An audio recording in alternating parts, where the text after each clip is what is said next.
ሄሎ አይሰማም? ይሰማል። እባክዎ በዛው ለምን እንዳነሰ ልጅ ዘለችም እባክዎ በዛው ካርድ ሞልቼ መግባት ገዝቼ ሄሎ ይሰማል። ካርድ ገዝቼ ሄሎ ይሰማል። ይቀጥል እባክዎ። ካርድ ገዝቼ እሺ መግባት ገዝቼ እሺ አልሰራም ማለት ቤት ተኝቼ እዚህ በደወልበት ነው አይደለም ሌላ ባልደወልኩበት ነው።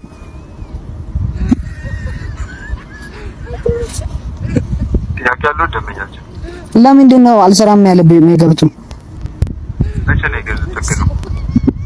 ነገ ትላንትና ማታ አካባቢ